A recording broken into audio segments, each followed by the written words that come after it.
Senators,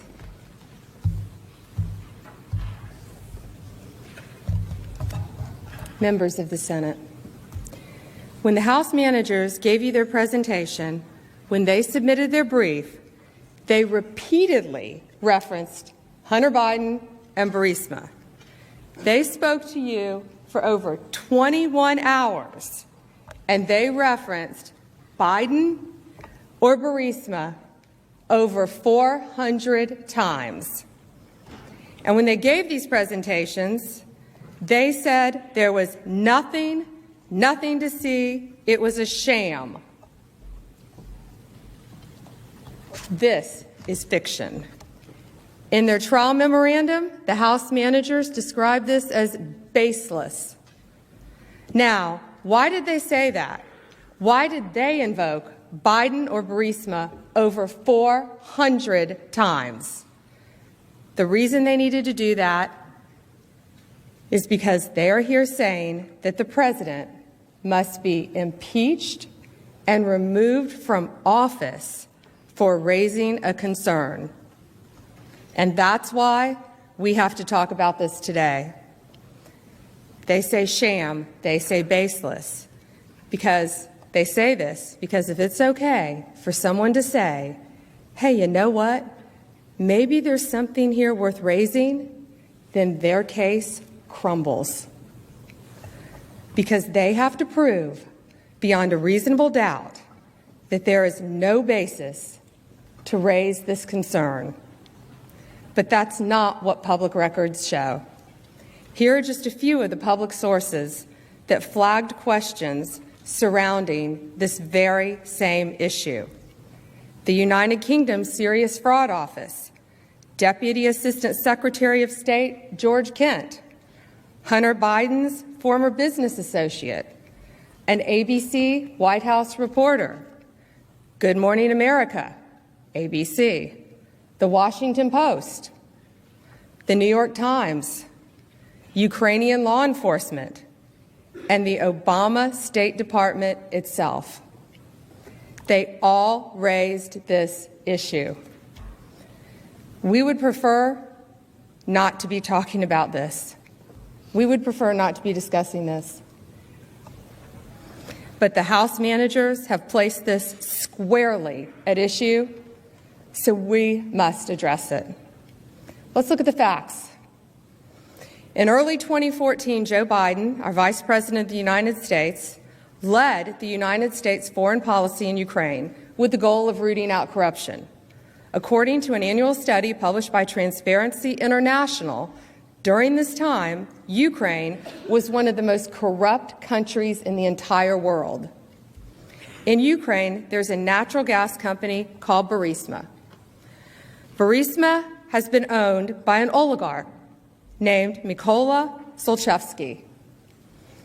Here's what happened very shortly after Vice President Biden was made U.S. point man for Ukraine. His son, Hunter Biden, ends up on the board of Burisma, working for and paid by the oligarch Zlochevsky. In February 2014, in the wake of anti-corruption uprising by the people of Ukraine, Zlochevsky flees the country, flees Ukraine. Zlochevsky, the oligarch, is well known. George Kent, the very first witness that the Democrats called during their public hearings, testified Zlochevsky stood out for his self-dealings even among other oligarchs. House managers didn't tell you that. Ambassador Kurt Volkler explained that Burisma had a, quote, very bad reputation as a company for corruption and money laundering, end quote. House managers didn't tell you that. Burisma was so corrupt that George Kent said he intervened to prevent U.S. aid from co-sponsoring an event with Burisma. You know what this event was? It was a child's contest, and the prize was a camera. They were so bad, Burisma, that our country wouldn't even co-sponsor a children's event with Burisma. In March 2014, the United Kingdom Serious Fraud Office opens a money laundering investigation into the oligarch Zlochevsky and his company Burisma. The very next month, April 2014, according to a public report, Hunter Biden quietly joins the board of Burisma. Remember, early 2014 was when Vice President Biden began leading Ukraine policy. Here's how Hunter Biden came to join Burisma's board in April 2014. He was brought on the board by Devon Archer, his business partner. Devon Archer was college roommates with Chris Hines, stepson of Secretary of State John Kerry. All three men, Hunter Biden, Devon Archer, and Chris Hines, had all started an investment firm together. Public records show that April 16, 2014, Devon Archer meets with Vice President Biden at the White House. Just 2 days later, on April 18, 2014, is when Hunter Biden quietly joins Burisma, according to public reporting. Remember, this is just 1 month after the United Kingdom Serious Fraud Office opened a money laundering case into Burisma. Hunter Biden joins their board. And not only 10 days after Hunter Biden joins the board, British authorities seize $23 million in British bank accounts connected to the oligarch Zlochevsky, the owner of Burisma. Did Hunter Biden leave the board then? No. The British authorities also announced that it had started a criminal investigation into potential money laundering. Did Hunter Biden leave the board? No. What happened was then, only then, did the company choose to announce that Hunter Biden had joined the board after the assets of Burisma and his oligarch owner, Zlochevsky, were frozen and a criminal investigation had begun. Hunter Biden's decision to join Burisma raised flags almost immediately. One article from May 2014 stated, "The appointment of Joe Biden's son to the board of Ukrainian gas firm Burisma has raised eyebrows the world over." Even an outlet with bias for Democrats pointed out Hunter Biden's activities created a conflict of interest for Joe Biden. The article stated, "The move raises questions about a potential conflict of interest for Joe Biden." Now, even Chris Hines, Hunter Biden's own business partner, had grave concerns. He thought that working with Burisma was unacceptable. This is Chris Hines. He was worried about the corruption, the geopolitical risk, and how bad it would look. So he wisely distances himself from Hunter Biden and Devon Archer's appointments to Burisma. He didn't simply call his stepfather, Secretary of State, and say, "I have a problem with this." He didn't tell his friends, "Hey guys, I'm not getting on the board. I want nothing to do with this."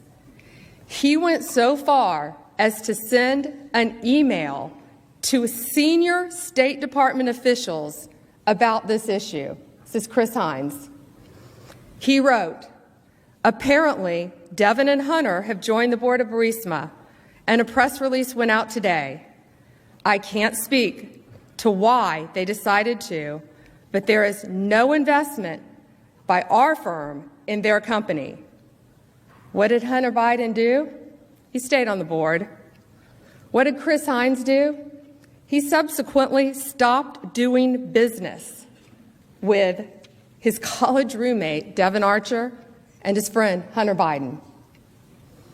Chris Hines' spokesperson said, "The lack of judgment in this matter was a major catalyst for Mr. Hines ending his business relationship with Mr. Archer and Mr. Biden.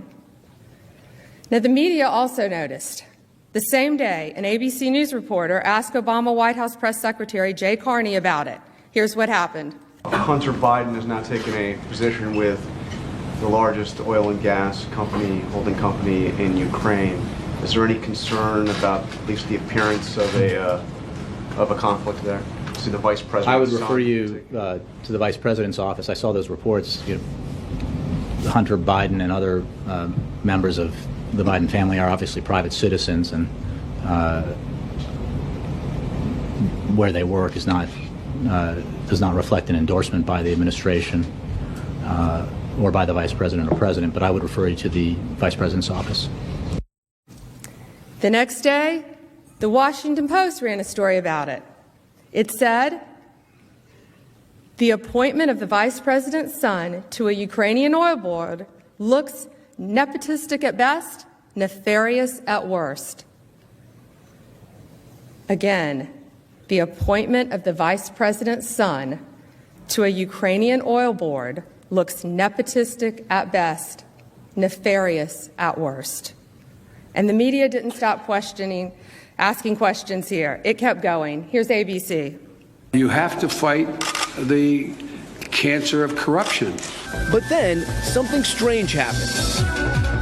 Just 3 weeks later, a Ukrainian natural gas company, Burisma, accused of corruption, appoints Hunter Biden, seen here in their promotional videos, to their board of directors, paying his firm more than $1 million a year.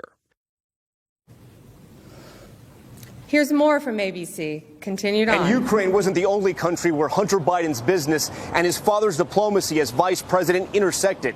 It also happened in China. This video shows Chinese diplomats greeting Vice President Biden as he arrived in Beijing in December of 2013. Right by his side, his son Hunter.